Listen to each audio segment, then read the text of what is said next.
Magandang araw sa inyong lahat. Ako po si Mary Antoinette o Kaputulan.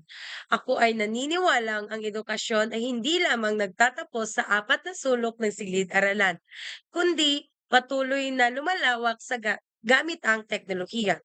Alam naman natin na sa panahon natin ngayon, ang teknolohiya ay laganap na. Katulad na lamang nung pandemic. Sa pamamagitan ng teknolohiya ay napatuloy ng mga mag-aaral ang kanilang pag-aaral. Katulad na ang ginamit nating Google Classroom. Kaya ang Google Classroom ay mas mapabilis, napapabilis at epesyente at nagiging mas organisado ang pagkatuto ng mga mag-aaral.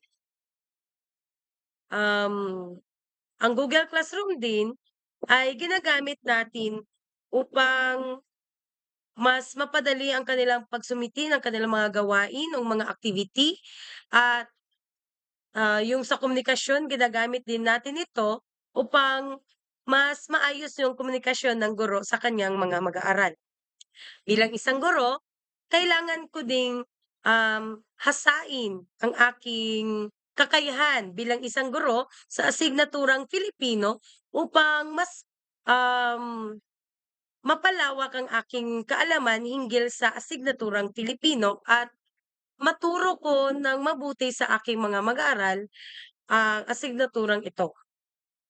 Naniniwala din ako na ang teknolohiya ay dapat nating gamitin hindi lamang, upang palitan ng mga tradisyonal na edukasyon, kundi upang ito'y pagyamanin pa.